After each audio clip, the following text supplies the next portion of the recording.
Alright guys, welcome back to Cooking with Gunthers Gourmet. This is part 3 of 3 on bacon making.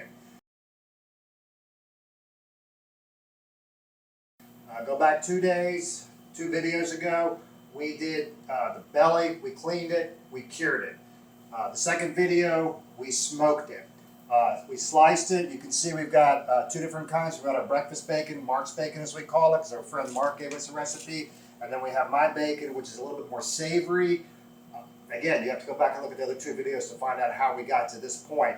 We're cooking them in the oven now, and then we're just going to make 2 quick meals using the bacon. If you've never made your own bacon, you've got to. And once you try this, you're going to wonder why you've never made it before. This is the savory.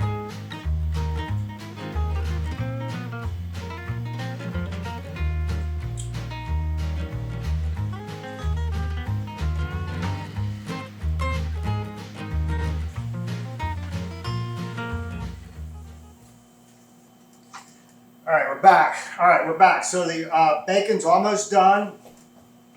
The sweet bacon is coming up on being done first, it appears.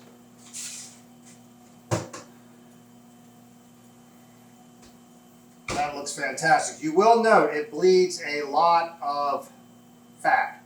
We saved that. That is excellent. I actually have a bottle saved from the last batch I made.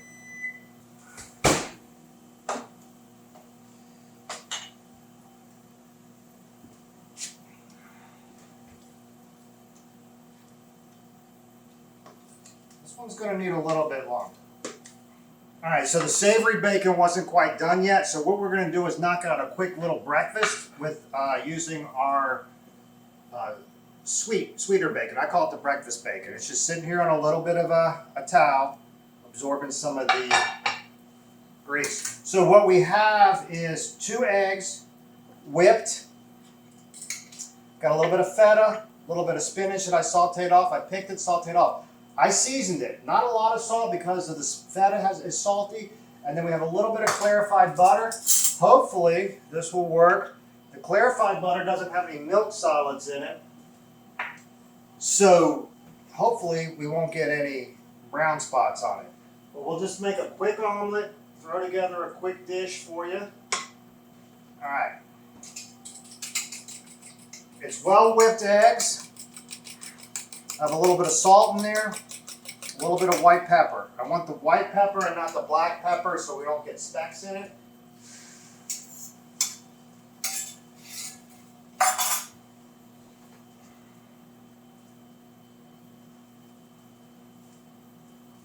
And this, I think, is about an 8-inch non-stick pan. I think every kitchen should have one of these.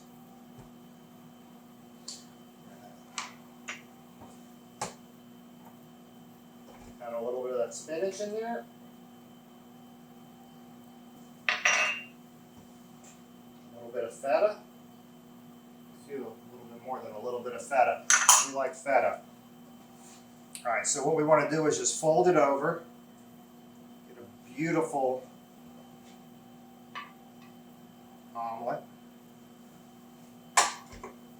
Didn't quite work out. We're going to tuck that up under. Clean up our mess. Alright, so we tuck that omelet up under. Beautiful. And you see how golden yellow that egg is? There's no brown spots because of the clarified butter. We'll hit it with a couple of slices of our bacon. A little bit of wax paper here.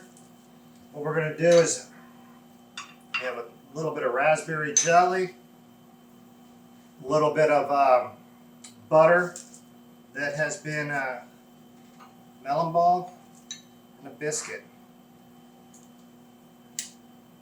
And I kind of made the star of the show. I hit it. So there you go. That is spinach feta omelet, our bacon biscuit with some butter and jam. Delicious. All right, we're finishing up. That is our savory bacon. What I have is some Tuscan white bread. I lightly buttered it and toasted it in a pan on the oven. I didn't put it in the toaster. We have a little bit of butter lettuce, mayonnaise, Duke's as always. We always use Duke's. It's local, it's here in Richmond, and it's just good. And a lovely tomato. These tomatoes actually look really good. It's not really the time of year for tomatoes, but I always suggest you go to your farmer's market to get a tomato. Get a big, ugly tomato with they're not perfect, with the creases, with the lines in it. It looks like it was grown by a farmer in dirt and not by a scientist in a lab. A lot better. So we're going to take our mayonnaise. I always want the outside piece to be the prettiest.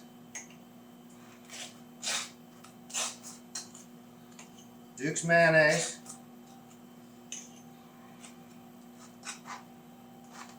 This is not for your diet.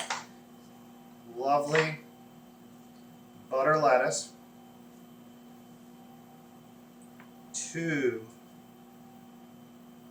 nice size tomatoes. What we're going to do is take a little bit of salt, hit it with just a little bit of salt, bring out the flavor of those tomatoes. We'll do a pinch of black pepper too, because I'm a black pepper freak. Get some of our bacon. We're going to go ahead and cut these in half. Wrong knife for the wrong job, but we're going to go ahead and do it.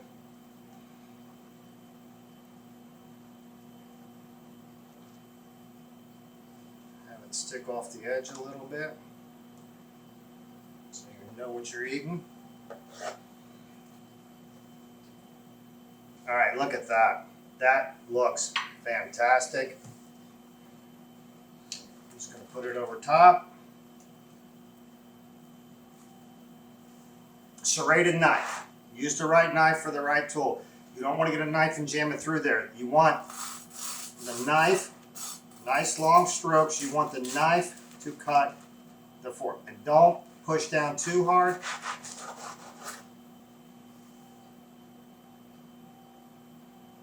I'm ready.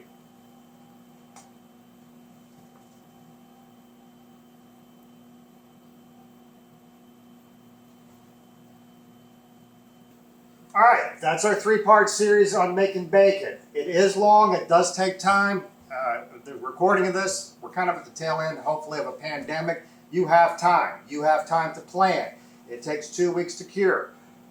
It takes a fair amount of the day to cook. Now, if you don't have a smoker like we did, just smoke it and just cook it in the oven at 200 until it hits 150. You won't have that smoky flavor, but it's still good. It does take a lot of time. It does take a lot of effort. But when you see this final product of our breakfast bacon here, that's a beautiful breakfast. I'll sit down to that every morning. BLT, this I can't wait for. And I'm not going to eat on camera. But as soon as we're done with this, this is what I'm eating. Anyway, thanks again for cooking with Gunther's Gourmet. Hope you learned how to make bacon. Delicious. If you've never made bacon at home, it's time you did. This is 1,000 times better than what you can buy in the store. Appreciate it. Hit subscribe. Hit the bell for our next videos coming up. And we look forward to cooking with you again on Cooking with Gunther's Gourmet. Appreciate you joining us, and have a great day.